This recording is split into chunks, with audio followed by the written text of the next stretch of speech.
Not decided yet? There it goes. All right, welcome in. It is time for Total Bases, your one-stop show for all your Major League Baseball free picks and analysis right here on the Wager Talk YouTube channel. As we came on air, you could hear Tokyo Brandon talking about the Padres starter. So that's where we're going to start today. I don't know that we know who it is exactly yet, but it is a big game. It is a nationally televised game and just a monster game in the NL West. This rivalry is arguably bigger than Dodgers-Giants over the last 5 years or so. I don't know. Bryan, Leonard, it's probably never going to be a bigger rivalry, but every time the Padres and Dodgers play, it feels very, very important. And that's what it kind of feels like here, as the Padres have run them down in this division, and suddenly it's game on in the NL West. It certainly is, and these are two teams that coming into the season we thought were going to be pretty good. And you take a look at the standings, and the Dodgers, I've talked about this a few times, they know they're going to go to the playoffs, so the regular season games aren't as important for them. But the Padres have had, some up and downs themselves on the season, and that's going to happen in a 162-game season. Currently, we've got the Padres have taken the lead, 69-52, and the Dodgers 68-53. If you're looking at run differential, the Padres are plus 52, and the Dodgers are plus 80. Current line on this game looks to be the Dodgers with Kershaw at home, the lefty, going against the undecided pitcher, as we mentioned, for San Diego. I think I know who it is. who it is. I'm on Twitter. It looks like Michael King went back to the IL, and they're going to throw our friend Randy Vasquez out there tonight. So good luck, Padres. Oh, yeah. Well, you've got Randy Vasquez then going against Kershaw. You can get as low as 170 out there, as high as 191. So make sure you shop around, especially if you're betting any of these games early, like when we do the show, because it's right after there hasn't been a lot of money put into the market yet. So you find a lot bigger differences. So if you ever like a game, especially a favorite, and you think you're going to be playing that favorite, chances are it's going to go up as the day goes on. Wait, Bryan, can I interrupt you real quick so you can speak on this? The Dodgers are about to take a shit ton of money, right? If Vasquez was just announced, that's going to probably move considerably. If you like the Dodgers, bet it right this second. I would say so. Yes. Because it will go up. Vasquez is having a better year than a lot of people think, but overall, he's not that great of a starter. So that's something to keep in mind. But let me see if I'm on the StatCast page here, and let me see if we can get the Vasquez. Now, here we go. They don't have anybody listed, but let's go to the Randy Vasquez chart here and see what we can come up with. Once again, I'm on vacation. I'm using my laptop, so everything's a little bit slower here. Where it's at, we've got good Wi-Fi, but I'm in the middle of the country. And as they say, I don't have many bars. Hey, quick shout out, though, for Bryan Leonard on vacation, coming to do this show at Friday at 9 a.m. It is 9 where you are, I'm on vacation, too. You're always right, both of you guys. We very much appreciate it, because the show is so much better when we're all here. So Thank you guys for taking time out of your vacation. Sorry, Bryan. I'll stop interrupting you now. No problem at all. Randy Vasquez, 3.93 ERA, 1.39 WHIP. On the StatCast page, a lot of blue, which is not good. In fact, he has no red whatsoever. His expected ERA is 5.98. So he's been quite lucky, as we've pointed out many times this year. Anytime you get this far in the season, he's pitched 107 innings, and his ERA is 2 runs lower than his expected ERA. Everybody I know who's betting baseball will want to fade him in this spot, because eventually you're going to find that they're going to come together a little bit. But just to take a look at some of his numbers, his expected ERA is in the 3rd percentile, chase rate 8th, whiff percentage in the 1st percentile, strikeout rate in the 1st percentile, barrel rate in the 5th. He does throw 6 pitches, and to his credit, his 4-seamer, he only throws 19% of the time. So he does have a wide variety of pitches. He's in his 3rd season, but none of them have really been great. So when you face a team like the Dodgers with a lot of veteran players, you would think they'd have some success against them. And as I mentioned, Kershaw, talking about veteran players, been around forever.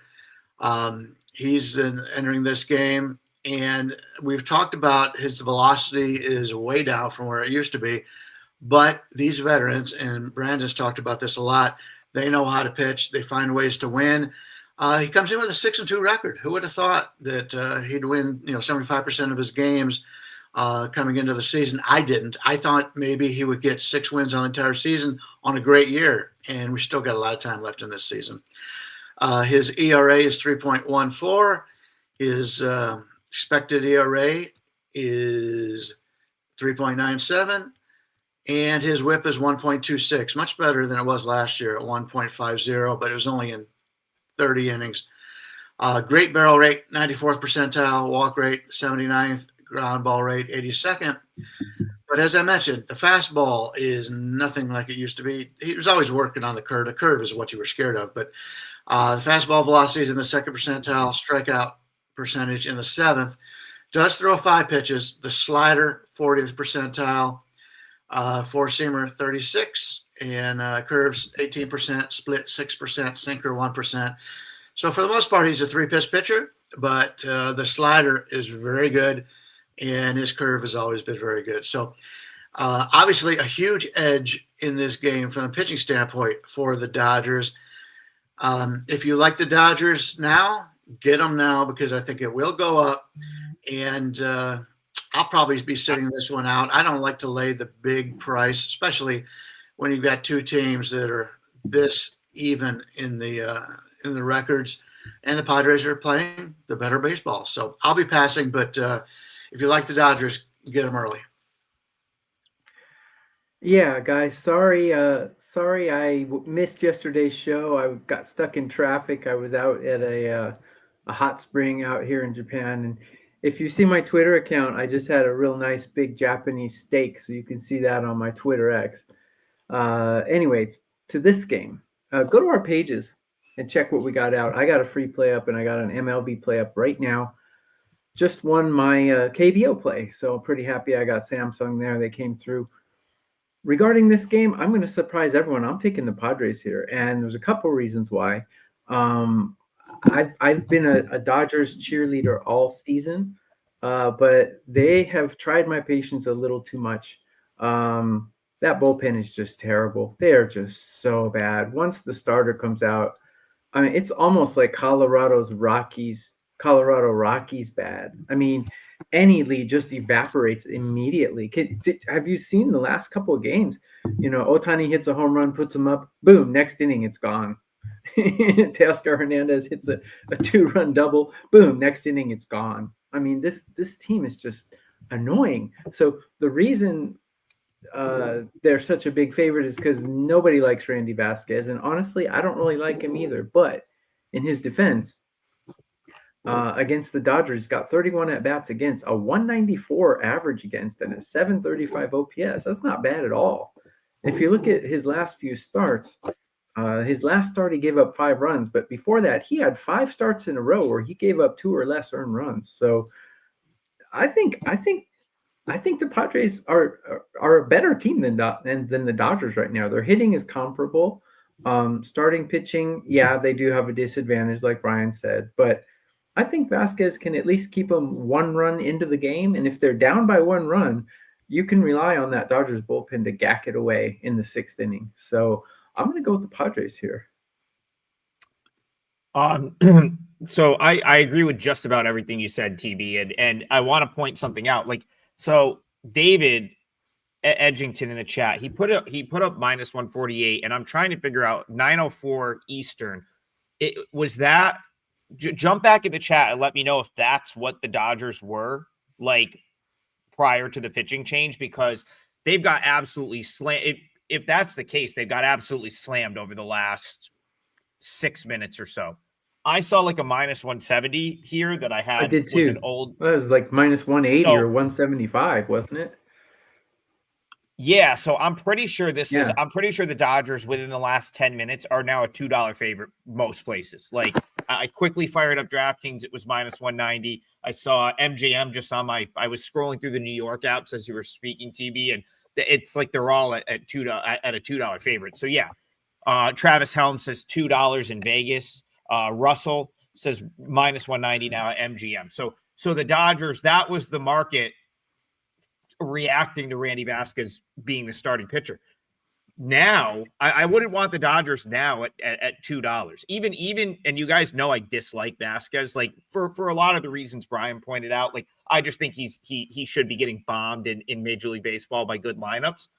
But if you do get to the end of the game, or you do get to the second half of the game, Tokyo Brandon, and he's kept you in it for 4 innings, like that's the luxury that the Padres have right now, is they really only need him to go once through the order. Like this isn't even going to be like April and May where they have to have him go five into the 5th or the 6th inning, or they're trying to do that. They can literally let Vasquez go once through. They actually could use an opener if they wanted to. I don't think the Padres have done much of that, the opener thing, but they could, and then just sort of treat him like a bulk guy. And then you have a considerable edge with the Padres bullpen if you can get there. So where the market has moved now makes me think that Padres plus 1.5 would be the more, the better bet to me, because you're almost in the range of like only having to lay like minus 125 for it, and you get the run with the road team. So interesting sort of happening with that over the last like 15 minutes. I thought that was a good discussion. Go ahead, TV. Quick comment. I might even take the Padres minus 1.5. Like at an alt line plus money type deal. Right. I get like plus 180, plus 220 or something for that. I might take that. Padres are a better team right now. They just are. Well, it's not a bad thought, because what you're basically saying is if they could survive the starting pitching matchup, which again, like, let's be honest, like this isn't 2012 Clayton Kershaw. Like there's nothing, he could get blown up. That's not out of the realm of possibilities. Then you might be sitting there with a really nice plus price for that. So TB, I like where your head is going here. I think you've got some good thoughts on this one. Unless the Dodgers are up by 4, there's no way they can feel safe in any game right now. I will point out that both bullpens, since they didn't play yesterday, all the key players have gone 2 days in a row without pitching. So you're going to get every single bullpen arm that's quality. And I don't think the Dodgers bullpen is bad. It's just they're on a bad run right now. But you're going to get all their best players coming out, all their best relief pitchers coming out of the bullpen tonight, because the game is so important. You will see those guys in the game. So from a total standpoint, that would put me more towards the under. But yeah, it's hard to play under when you got Vasquez on the mound. Vesey is their best guy right now. If Trinan comes around, all the Dodgers and all the catchers that he's ever thrown to, even when he was with the A's, have said Trinan has nasty stuff, and batters too. He's the best guy in their bullpen. If he can come around to his early season form, they've got 2 really good guys in Vesey and Trinan. Other than that, man, you're just playing craps with those guys. They do need to establish like roles down there and figure out who like their top dogs are. But yeah, I don't think the Dodgers have a bad bullpen. They're very unorganized at the moment, and they have been. Look at their coach, their manager. Yeah. And you're not going to sit. I'm not going to sit here and let anyone tell me they have a better bullpen than the Padres, who should have. I mean, at this point, if the Padres bullpen performs to what they are, like should be on paper, that's arguably the best bullpen in the league. It's like 1, 2, or 3. So definitely good discussion there. Great discussion there on what will be a very big game for Friday night. Let's move on. I knew I'm sitting there watching baseball last night, and in my head, I'm like, Russell Deck is definitely showing up to the live show tomorrow, because he was in there. Bryan, it's like he was in the chat trying to, like, he had like a roadblock up. Trig, don't do it with the Mets. Stop talking about the Mets. This team is it's not worth it. And he was right. I cannot believe they choked away that game in the 8th inning last night. After everything that happened, and they get to the 8th with the lead, and they basically have all their rested bullpen arms. That was absolutely mind-blowing to me that they gave that game away. where do you go from here? Now they get the Mariners coming into town, who didn't have the best series. That was my best bet. That was my only client playing Major League Baseball yesterday was the Mariners. They played awful, but they kind of rested a couple guys on me, and then they had that awful rainstorm, and Logan Evans got taken out at home plate. So a little bit unlucky for them. Now they head to Citi Field. Brian Leonard, how do you see this one? Mariners, Mets. Well, if you remember, I tried to talk you out of it. I know. I didn't like I called it a due situation, but if you're playing the Mets right now, it's pretty much a due situation because they're not playing well. And I know they've got all the talent in the world, but how many times do we see these teams that go on these runs? I mean, the Yankees have been on terrible runs, but we'll see. Seattle Castillo against Sean Manaea going. Sean Manaea got hit pretty hard last time out. He's the lefty. He's at home. We're looking at basically a 120 favorite for the Mets here, total 8.5, slightly to the under. We've talked about the Seattle Bats. They've been better on the road for many reasons, but a lot of it is Seattle's more of a pitching ballpark, and they've been able to go on the road. But the Mets are one of the top two pitching ballparks this year, Seattle, Texas, and the Mets, although usually the Mets are the best ballpark when it comes to it. But a lot of that has to do with their pitching. They've got some really good pitching on that Mets team. But Castillo's a guy we tried to fade for the most part. At least I've tried to fade most of the season. But I would expect Manaea to come out and pitch a little bit better here.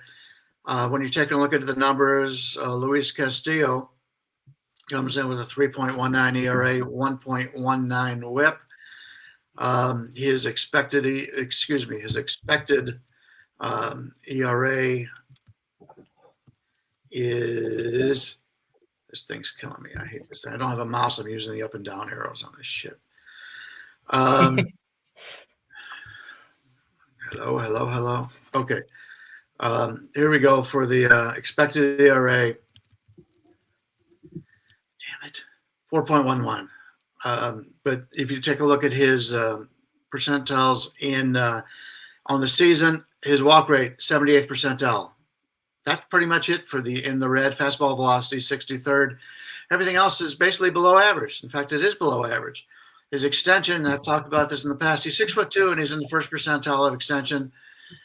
Maybe he's old, can't bend over far enough, who knows? But his hard hit rate, 11th percentile, barrel rate, 24th, average exit velocity, 25th. Throws 4 pitches, his four-seamer, 48% of the time is at 95.1, slightly better than league average for a right-handed pitcher. And when you're looking at the opposition today, we are finding Sean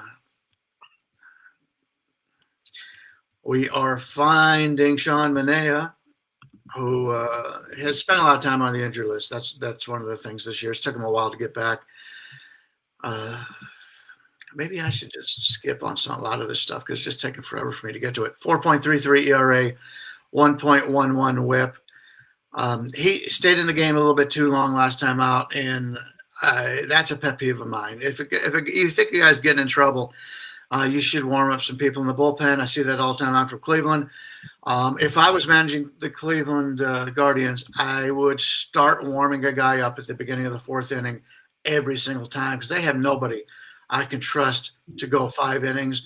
And by the time the guy warms up, he's getting beat up. So that's what I would do. Extension 90th percentile for Manaea, who's 6'5", big guy. His fastball velocity, though, only in the 12th percentile. Basically, is a 2-pitch pitcher. He throws the change 5% of the time, a sinker 1%. Uses a 4-seamer 64%, a sweeper 30%. And the concern is the 4-seamer, I've said it many times, anybody in Major League Baseball can hit a fastball. He only throws it at 91.5. So he's a guy that is pitching about where I would expect him to do. I wouldn't expect much more out of him this year. So we got 2 guys that I would like to fade as the hitter. We're getting a line of 8.5 here in a good pitcher's park. I don't like to play over 8.5. If it was 8, I think I would play the over in this game. But now that we need 9 runs to win our bet, I think I'm going to pass. But it wouldn't surprise me if either one of these teams has success offensively in this game.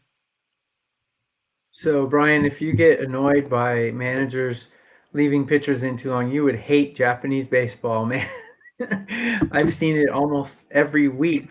A pitcher has pitched 115 innings and they put him back out in the 8th inning to go one more inning and he gets rocked. It happens almost every week out here. The managers are so stupid.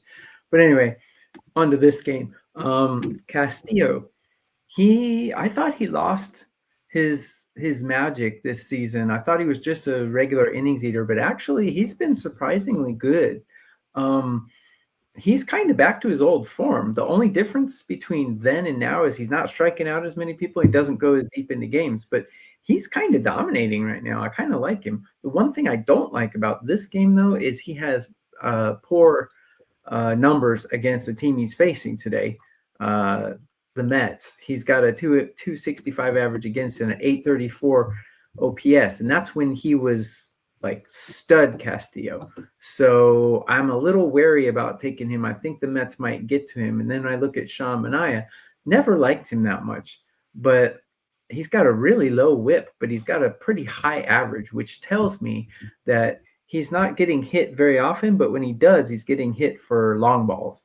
Not a good thing when you're going against the best catcher in Major League Baseball, who happens to be the home run leader, and he's paired with Suarez. I think their catcher and Suarez paired together might be the most home runs for any two guys in any lineup in MLB baseball.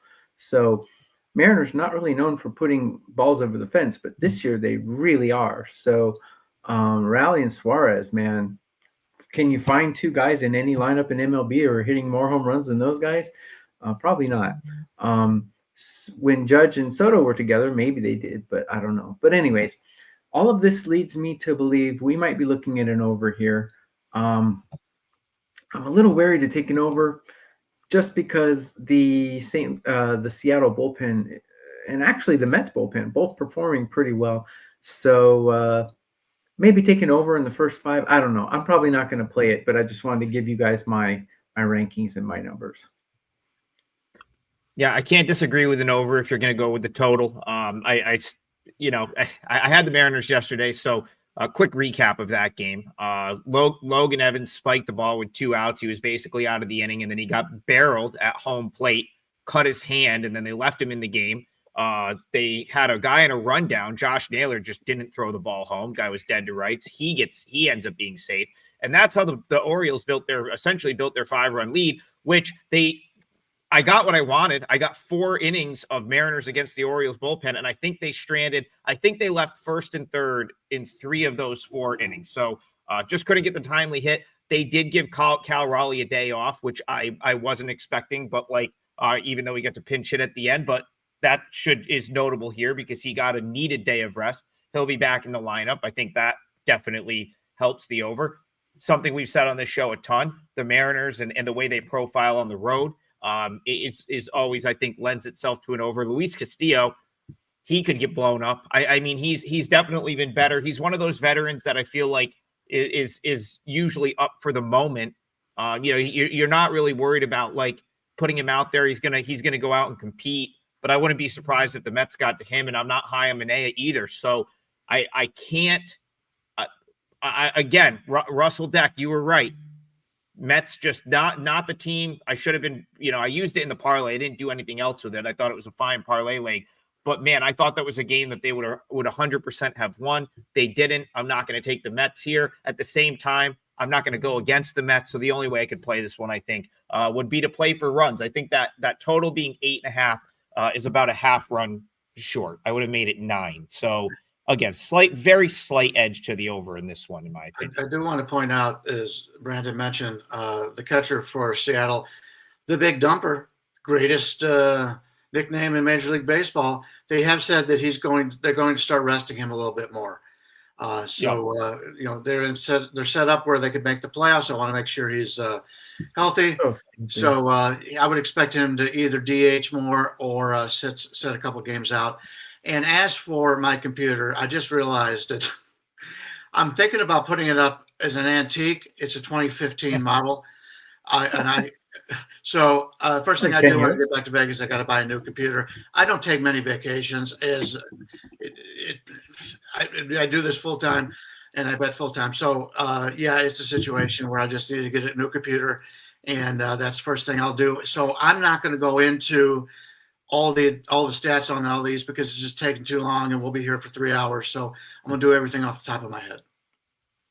If they rest him, that's the dumbest managerial move ever. These guys are streaky. These guys are in rhythm, and resting him, he's never going to come back in the playoffs. He's going to be Aaron Judge in the playoffs. Can I add some insight there? I don't think they're not going to rest him per se. Like, he's going to DH a lot, and what that's going to mean is they're going to finally call up Harry Ford and let Harry Ford catch. They need. I mean, the guy has been tearing minors. That would be smart. They need to see if he can be, because here's the thing: we're at August 15th. They need to see if Harry Ford is someone they want on their playoff roster, because if he comes up and he's hitting, you might want to carry him on the playoff roster. So I would expect the Mariners to call up Harry Ford at some point within the next couple weeks, and I think he'll get regular reps behind the plate, and then they'll just have to play around with like Raleigh at DH.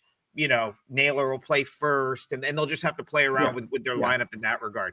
But don't get him out of his rhythm, his swinging rhythm. Don't sit him for like a week. That would be the worst thing you could do. That, but you got to keep in mind.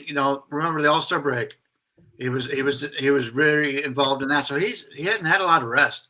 Usually your catchers, your normal catchers, your Bo Naylors, if you're in Cleveland, you play 4 days a week and you get 3 days off or whatever. Yeah, that's not the case with him. So I understand why they want to rest him. And it was day game after a night game. But don't rest him at the plate. They're not going to. It was day game after a night game. There was some rain, and they always were going to have him for a pinch hit. I saw that he was out of the lineup, and it didn't deter me from liking the Rangers. And he's not. I mean, he's chasing a historic season. They're not going to just take him out of the lineup. You will see Harry Ford behind the plate more. And as one more note on the Mets before we move on, Nolan McLean, they called him up. He's going to start tomorrow. You're going to see Steve Cohen start to get impatient. Don't be surprised if Jonah Tong, who will make his Syracuse Mets debut this weekend, is in the big leagues in 3 weeks as well, because I think the Mets front office is sick of like every fifth day being like Manaea, bum, Frankie Montas, bum. Like, you know what I'm just saying? Like, I think they're sick of it. And these young guys can ball out. Wait do you see Jonah Tong? If you haven't seen him yet, go look up Jonah Tong highlights. He might have the best changeup of anyone on planet Earth right now. We'll see if it plays at the big league level, but man, that thing is like moving batter's box to batter's box. And he's going to I may go see him pitch in person. I think he's throwing Saturday in Rochester. I might take a ride out to that game. All right, let's move on. Let's go to the day game. I have an opinion here. The Cubs are going to grace us with some day baseball, which we don't have time for me to go off on my tangent of we should have at least one day game on a Friday, the happy hour special. Drew Martin likes his degenerate special. I think there should be the Friday happy hour special, but we do get it in Wrigley Field every time the Cubs play a home game. So Cubbies left that one late yesterday, Bryan Leonard. I think you said you liked the Jays in that game. So a nice late two runs in the seventh, and the Blue Jays were able to hold on, get the win, and take a very important series from the Cubs. The Cubs now come home to play the Pirates. How are you seeing this one at Wrigley today? Yeah, I was right on a lot of my opinions yesterday, but the only game that I actually gave clients was the one we gave out in the parlay here, and that was the Colorado over, which looked in really, really good shape for a long time, and no, didn't get there, only scored 10 runs. Brendan Ashcraft, what I consider the better Ashcraft, nothing his brother who plays in Cincinnati isn't a bad pitcher, but I like the future of Brendan Ashcraft. He's going up against Colin Ray, and we're looking at Chicago at about a $2 favorite. Total in this is 9. Chicago's a better team, no doubt about it, but I don't know if I can lay $2 with Colin Ray on the mound, where Pittsburgh is probably going to have more of a bullpen game in this situation. The Cubs are the better team, and but I think even with Pittsburgh, even if they do go with the bullpen, they may be slightly better, at least as good as the Chicago Cubs here. The way the Cubs have been playing, I can't lay this number. I'd prefer Pittsburgh in this game. We're looking at a total of 9.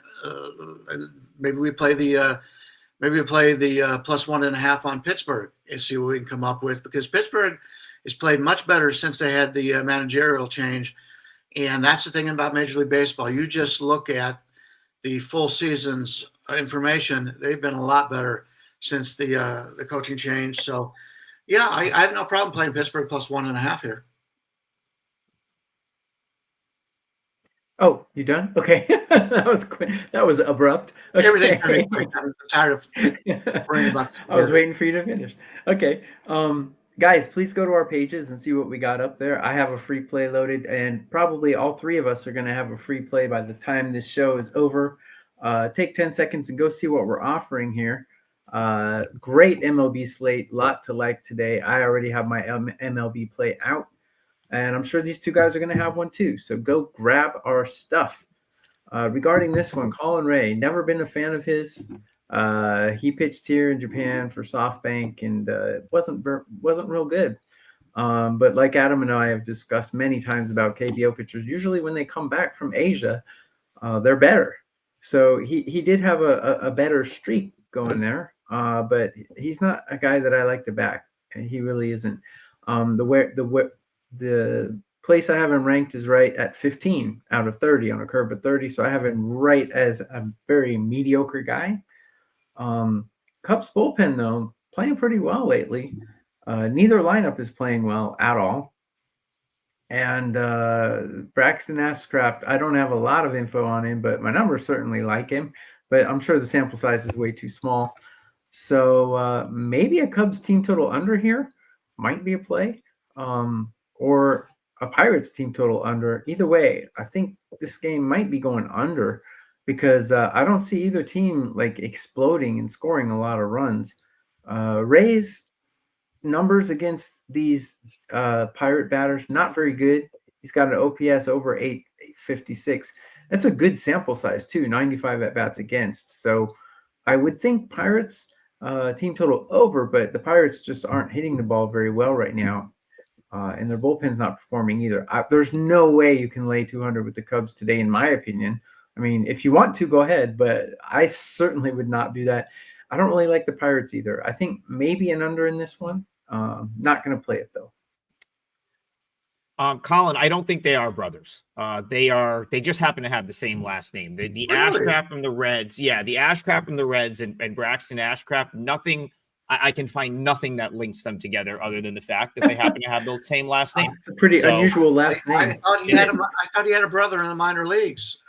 My mistake. It is possible that there is one of them has a sibling, but I don't think the two that are in the big leagues right now are related.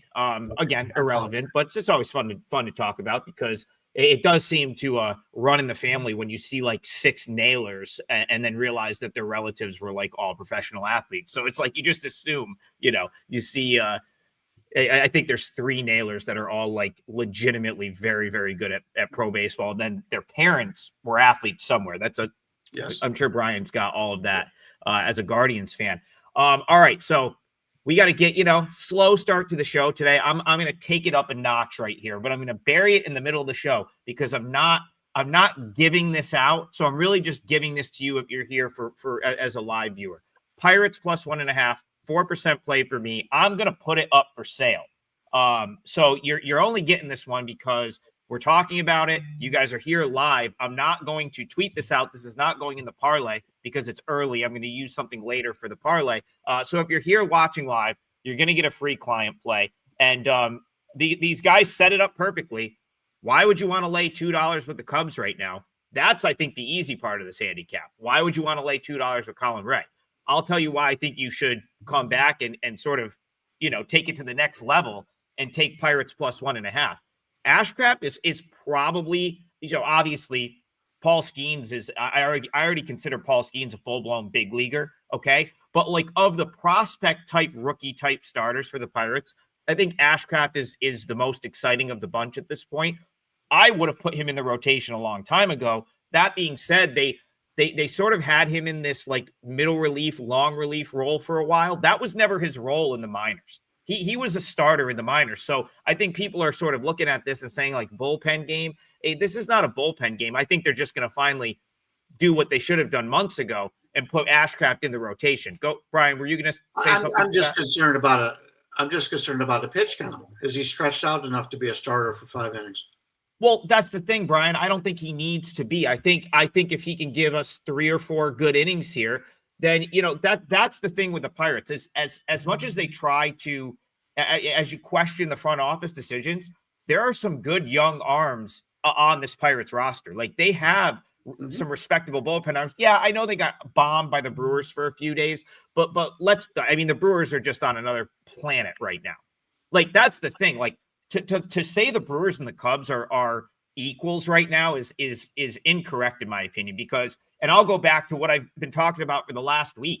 Like, there's just something off about the Cubs. The body language just suggests that this team's like going through it a little bit. 1 run yesterday. How many offensive outbursts have the Cubs had in the month of August? I mean, even their wins, 4-1. They had that one game where they beat the brakes off the Cardinals. Other than that, since August 1st, th0 these are the scores: 1-0, 3-4, 5-3, 2-3. Lost 5-1.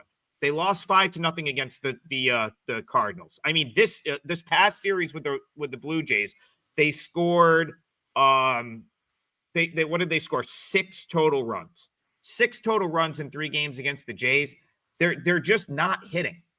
They're not getting the timely hits. And then the frustration is obvious. Like, if you watch into the dugout, heads are hanging. It's just like, they're just not a team you can lay a run and a half with right now. And now they just played this high intensity, like, big series with the Blue Jays. It was arguably the biggest quote unquote biggest series in baseball the last 3 days. And now they got to turn around and play a 1:00 local start against a Pirates team that's the perception is they should beat them, with a guy in Colin Ray on the mound who is really nothing special, not someone that should be laying a price to another team. I got Ashcraft, the better starter. If the Pirates can just generate a little offense, this is going to be a close game. And listen, the Pirates aren't going to get up for much the rest of the year, but one thing I think they will be a little bit fired up is to go play at Wrigley. It's kind of like the one thing that I think gets your juices flowing in that division, getting to go play, especially a day game, Wrigley standalone game. There's not much for the Pirates to get excited about. I think this is one spot where you might get some effort from them, and I wouldn't be surprised if they rolled in and caught the Cubs sleeping, coming back from Canada, and took this win. So I'll take Pirates plus 1.5, and that is a 4% play for me, and that is what's going to be on sale. So if you're here live, don't buy it. If you did buy it for some reason, DM me on Twitter. I'm not going to make you pay for it if you saw it on here. But yeah, I really like the Pirates today. I took the plus 1.5. Thank you for letting me go long there, because I'm very confident that this is going to be a competitive, close game, and one that the Pirates very well could win. All right.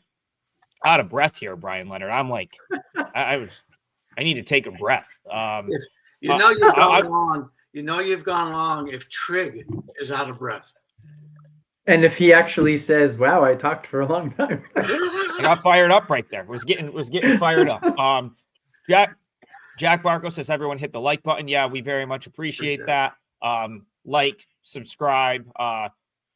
We very much appreciate the comments on the replays. We are in the dog days of August right now. I know it's like we're getting toward the end of the season, and you guys have probably been liking and subscribing and commenting all year. So just want to reinforce the fact that we very much appreciate all the interaction. And we're here for the long haul. September is going to be fun. Everyone's going to go become a football expert, and we're just going to be here, hopefully picking off, spots that the books are not on top of. So, and Adam, before you get to the next game, let me say something about our audience. You guys are the best. Yes. You guys are the most knowledgeable audience of any of the Wager Talk shows. We learn stuff from you guys, which is awesome.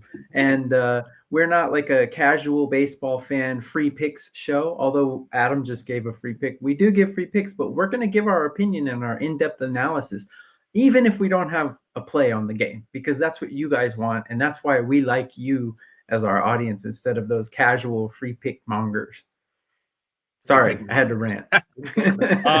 Here's a result. So let's move on to the next game. This is a result that surprised me yesterday, although I feel like I feel like I was right in the way I saw the game, but the final result surprised me. So I don't know what Nats team total ended up being, but they only scored 3 runs. So my gut says they probably stayed under their team total, which is how I sort of like would have played the game. That being said, I think Bryan Leonard kind of threw out Nationals as a live dog, and they very much were live. They get there, they score 2 in the 7th. After I talked up the Phillies bullpen, they score 2 in the 7th, and they sneak out with a 3-2 win. So I saw someone else in the chat saying, man, like the Phillies, what's going on with some of these top teams?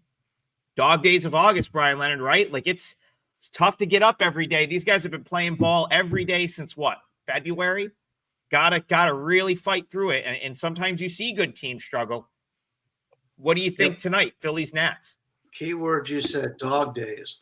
I was in the car the other day and I listened to a lot of sports, MLB network stuff, fantasy baseball stuff, and they were talking about Gore. Now, if you remember, he went 6 starts when he was terrible, and the last time out he was great. And one of the guys from Washington that follows him said this is a yearly occurrence. He has problems in the heat. And Washington is very much like Cleveland, where it's not only hot, it's very humid. And that has been his downfall. What he needs to do is move to Colorado, and he won't have that problem. Unfortunately, he's not going to Colorado, and sorry, Rockies fans. But he did pitch well last time, and I think it may have been a fluke here because of that. Wheeler comes in basically about a 180 favorite. You can get anywhere from minus 67 to minus 94. I mean, it's like I said, about early in the day. But Gore, the lefty, going against Philly, and the total is 8, slightly to the under in this one. I think it'll be a good game for the Phillies here. As much as I like Gore, after hearing what happened, it makes a lot of sense. I know I'd be melting in the heat going out there because he is usually the one Washington starter that you can count on for 80 pitches a game. So he's going longer in the games, which is why possibly that he gets tired in that.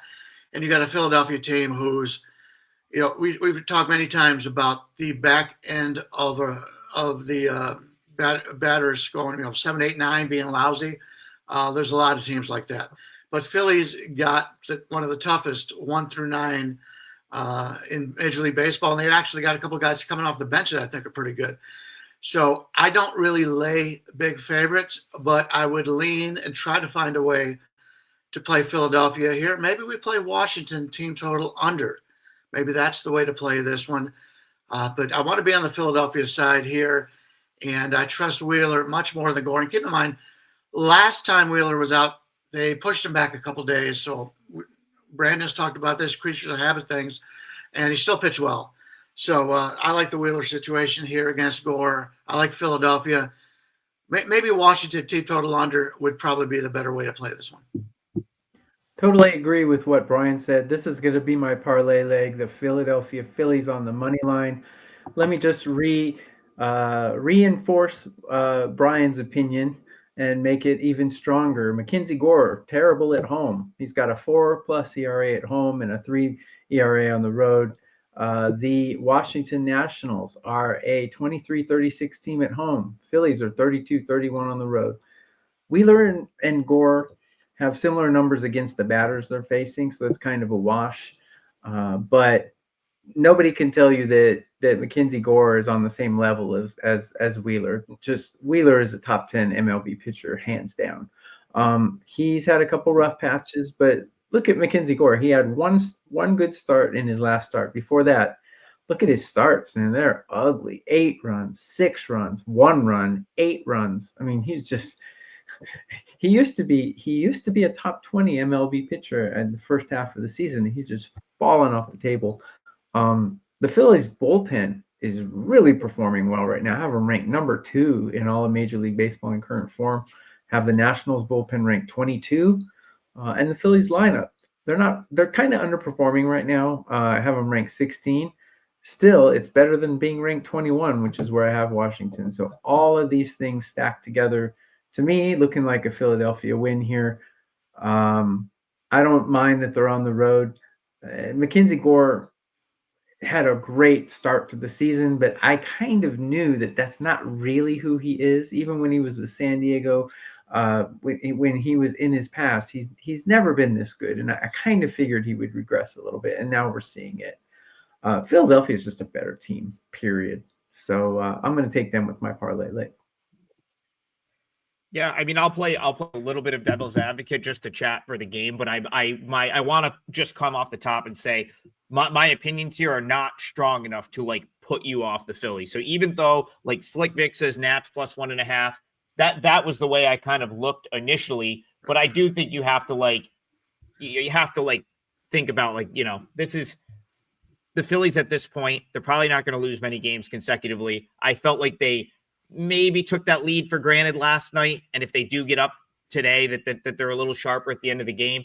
I guess the reason that I was sort of gravitating towards Nats plus 1.5 personally in that minus 105 to minus 110 range is I prefer Phillies against right-handed pitching. And, while Gore has been inconsistent, what we do know about Mackenzie Gore is if he shows up and he's on, he can be pretty good. Like he's definitely their ace. If he shows up and he's on, he can be pretty good.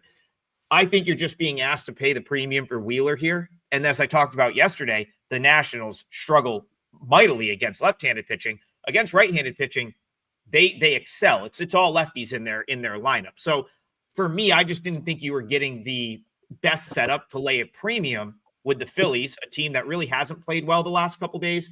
But again, if the Phillies do break out, it's probably going to be quick and it's probably going to be decisive. So that's just like my handicap there, Nats plus 1.5. But this is not something that's probably going to come anywhere near a play for me. So again, just a little devil's advocate because I do see some people in the chat that like the Nats. And again, it's not wrong to have differing opinions. Go ahead, TB. Let me just throw this out there. If the Philadelphia Phillies take a 2-run lead, looking at these two bullpens, do you think it's more likely they extend the lead or that lead comes down a little bit? I think if the Phillies get a lead here, it could end up being an 8-run lead. Like that is exactly. the thing. Like that's excuse me, because the Nationals have like virtually zero bullpen depth at this point, and like they're just like, so who did they use in that 3-2 win last night? They used Rutledge, Osagawara, Ferrer, and Cole Henry. So again, but that's the thing. They don't really have good bullpen arms. So it's like you're kind of going to roll with whoever you get out of there. But yeah, I mean, if the Phillies do get a lead, it could be one of those games where, it's like 7th inning comes, rolls along, Schwarber's up with the bases loaded, ball ends up in Camden, New Jersey. Like that wouldn't surprise me either. So that's probably why I won't be. Yeah. And in my opinion, they're in DC. That was a bad reference. Thought they're not. In my opinion, the Phillies and the Padres are basically vying for who has the best bullpen. In my opinion, I don't see any other team that's vying with those two for best bullpen, like shut down bullpen. Yeah, and one more good point here from Slick Vic, which I do think deserves to be brought up. The teams that you want, I've always said this, the Cy Young caliber, elite pitchers, the Zach Wheelers, the Tariq Skubals, which we saw yesterday. If you're going to fade them, you usually want to do it in the division. And especially when we get to this point in the year. Skubal's been virtually unhittable. Who can't he get past? The Twins, because they've got such a large sample against him this year. So who would you maybe want to go against Wheeler with? Well, the Nationals, a team that have seen him a bunch. That being said, it works both ways. I'm sure the Phillies are going to have a great game plan for Gore as well. So good discussion right there. Let's talk about two guys that are I think this is one of your guys that you've nailed this year, TB. But this is the other national TV game in the States tonight, Apple TV, and this is a big one. It's Rangers Blue Jays. We'll start with Bryan Leonard. He was right about the Blue Jays yesterday. He was actually right about the Blue Jays in both games of that series. I think you had them on Tuesday in their win over the Cubs as well. Now we get a very intriguing matchup here because we've got Jacob deGrom, Chris Bassett, couple veterans, a Rangers team that desperately needs to win games. Big series north of the border, Brian. How are you seeing this one, Rangers Jays? Yeah, you mentioned it. The Rangers 3-7 in their last 10 games, now 7.5 out of the division, and they're fading fast. I've talked about must-win games. Usually, you're not getting the value that you should in those kind of games. But you have to think that this is that situation with DeGrom on the mound going against Bassett here, playing in Toronto. We're looking at basically Texas is a 110 favorite, total 7.5 to the under. It's tough to go against DeGrom, but keep in mind he's had injuries so often in the last 5-6 years that maybe he's getting to the point I talked about the heat of the summer here. Maybe all these games in Texas. I've only been to Texas a few times, but I understand it's very tough to pitch there, and it's a lot of humidity, just the weather situations. Those innings by pitching in the state of Texas is probably more wearing on a pitcher than maybe like in a lot of the other Kansas City or so, or some of the other northern states. So that is a concern with DeGrom, but they need him to come out and pitch really well today. Bassett's a guy, he's usually an afterthought, but he's put together a pretty good career. I looked at that one and I said, you have to think Texas is going to win, but yet the money so far is coming slightly in on Toronto, and the way Toronto's hitting, I fully can understand that. So while my brain says Texas needs this game, I'm not sure they're in the position to win these type of games right now. So I'm leaning with Toronto in this one. I love DeGrom. He's one of my favorite pitchers in MLB. I love watching him pitch. He's very entertaining. He's just got electric stuff. I love watching him. But today he's going against the number one lineup in MLB. Granted, that three game series in Colorado where they scored 50 runs in 3 games probably skews their recent form stats a little bit. But there's no doubt that this is one of the best hitting teams in the league, and they're red hot right now. So I feel a little wary taking DeGrom on the side here. But one thing I really like, Bassett. Now, see, Bassett gets a lot of heat. Nobody really likes him. They think he stinks and stuff. He doesn't stink. He's a pretty good pitcher. He does have pretty bad numbers against these Rangers batters, though. He's got a 953 OPS against in 65 at-bats and a 308 average. So it's a good sample size, and those numbers are a little bit alarming to me. Now, I have the Rangers ranked 25th in batting right now, but what better way to wake up those bats than to face a guy that you hit 300 against with a 900 OPS? I think the Rangers can wake up their bats here, and Toronto's bullpen is ranked 23 in current form right now. Rangers team total is only 3.5. I think that's a pretty good over there. I know they've been a little sleepy.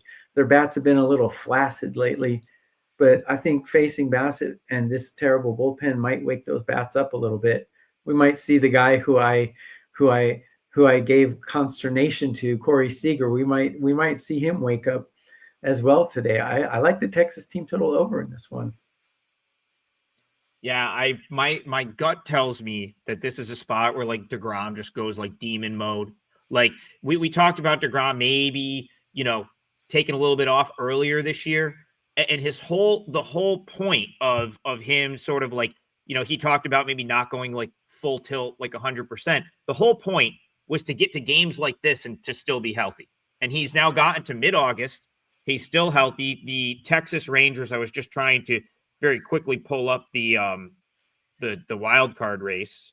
Of course, I can't find it. But anyway, they're right in the mix. They need wins. And this is like playoff baseball right here. Really, this is the next few weeks for the Rangers. Okay, I've got it right here. The Rangers are 3.5 out. So this week and next week, is the difference between, are we playing for something in September, or are we now 6 or 7 out and the season's over? And this is just that I feel like this is what DeGrom signed up for when he came to the Rangers. This start, going to another top American League team with the ball and the ability to go out, throw 7 innings, put his team in position to win. The same thing I said about the Cubs maybe holds true a little bit for the Blue Jays. Big series. They took it yesterday, got the late hit. The one criticism of the Rangers I've had this year is they don't really have like the big time leverage arm. They have a good collection of bullpen arms, but they don't have like the guy that's going to come in and just slam the door. They've got Craig Kimbrell in AAA though. I don't know if you saw that. Craig Kimbrell's down in AAA, but they don't have the guy that's going to come in and just slam the door. So that's concerning, being on the road. And it's like this Blue Jays team just seems to have timely hit in their bag, timely hit after timely hit. So I would love to find a way to play the Rangers. I think DeGrom is an edge over Bassett. I think Bassett's probably got some, he's had a really good season, but he may regress at some point. So this is one I'll probably sort of let marinate for the day, but no question, I think Rangers and DeGrom have a slight edge here. And it's because of DeGrom and the fact that I think he could go out, shove for 7 innings and have his team in position to win. All right, Brian, I'm just not going to dick around. I'm putting Pirates +1.5 in the parlay. I wasn't going to do it. I'm not going to say what I said earlier. So if you missed the breakdown, go back and find the breakdown. But that is my parlay leg, Pirates +1.5. So my question is, have we talked about your leg yet, or do you want to propose a game we can chat about here? I will talk about my leg here, but I just want to make a comment. It cracks me up every time Brandon talks about a team not hitting well, that they have flaccid bats. Reminds me of the Bugs Bunny cartoon where they're playing baseball and Elmer Fudd's got a bat in his hand, and I could just see that bat. Okay. There's my comedy segment. I love the word flaccid. I like to squeeze it in any conversation I can whenever I can. Yeah, let's hope you're not talking to the doctor when you're having that conversation. All right, I'm gonna head back home to Cleveland. Atlanta's coming into Cleveland here. Waldrop against Cantillo. Cantillo being the lefty. We're looking at Cleveland about a 118 favorite here. Total 8.5 over, maybe 18, something to that effect. I'm going to take a look at the over in this game. If you look at Joey Cantillo, he's one of those guys that has a lot of strikeouts, but he's also has a lot of walks. In his career, he's got a 10.9% walk rate. And when you put a lot of hitters on base, that's not a good thing. Now, he does get a lot of strikeouts, which helps. But if you take a look at a lot of his other stuff, he's in the blue in that regard. So if he doesn't get the strikeouts that he normally does, he's somebody that I think we could fade. Waltrip's a guy who looked pretty good last time out. He's been, how long has it been since, we've been hearing about this guy in the minor leagues. He's come up and he pitched really well last time. So a lot of times, unless you're lefties, and I've talked about this in the past, I like to ride the lefties that get to the majors because you only see, 1 out of 3 or 4 of the starting pitchers being lefties. But righties usually struggle when they come up to the major leagues. And I think he's going to struggle here in Cleveland tonight. The wind is blowing in slightly, not too bad, but there's a lot of humidity out here and it is hot. And if you've watched the last few games in Cleveland, especially 2 days ago, where it looked like some of the Miami players were taking check swings and the ball was going out, the ball is flying right now in Cleveland. And we're looking at, you can get an over 8.5 at minus, 115 or 120. I think that's a pretty good bargain. I still have questions about the Atlanta pitching staff, but their hitters are hitting pretty well right now. I'm going to play this game over. And I will say that each of your free plays here on the show for this parlay were 2 I also considered using. So I think we've got a pretty good shot to hit this parlay today. Sounds good. I basically have no thoughts on this game, so I'm going to use my time to promote ourselves. Go to our pages, guys. You can see the links down there in the little scroller thing, and you can see our Twitter accounts as well. We put up free plays almost every day, so take 10 seconds to go to our pages and check our free plays out. I have an MLB play out already today, and I'm sure these 2 guys are going to as well. So check our page and leave a comment on the replay of this video and let Wager Talk know that baseball is better than football. Adam. Yeah, to each their own, but I like baseball better than football. No question about it. Like, I do too. And listen, there's something to be said. There's something to be said. Like, this is like a huge pet peeve of mine. We've all been doing this for a long time, and like, listen, everyone can't be an expert in every sport. Okay. And I love the next couple weeks when it's like, you have all these quote unquote baseball experts. Well, then September starts and suddenly like they don't bet baseball anymore. Like they're just now they're a football expert or college football expert. And listen, like I'll dabble in football, but yeah, I'm not going anywhere. I will be here grinding it out. We can still talk Louisville Bats baseball on September 8th if you want. Like, and that's what I think is the great part about this show, and why I wanted you to, and the whole vision of this show came together, because I know that the three of us are going to be deep into the weeds in baseball in the middle of September when a lot of people leave. But the more sort of important point there is, not only does some money leave the market, but the odds makers are busy. Like, let's be honest, like the odds makers have to, like, there's a group of people, whatever, how many ever people they have on their staff, that have to make lines for all of these. And when you start having to put college football lines and NFL lines up, there are some softer lines in MLB. So we're here to take advantage of that. And then you start throwing roster moves into the mix. It's a shit show, and it's in a good way for us if you're on top of this stuff. So which we will be. So, Bryan Leonard, what is the number on your Braves Guardians? I believe it was -118 over 8.5. All right. So, okay. So over 8.5. Yeah, I think I'm going to call it -120 just for the have a couple whole numbers here. I pulled up Drew Schultz says the parlays have been flaccid lately. Yes. Great use of the word. He's not wrong. But as you guys know, with parlay betting, it only takes one or two to be back in the mix. We're still up 2 units on the year. We've yet to go negative. Yes. So we hit our first one. We've yet to go negative. But yeah, he's right.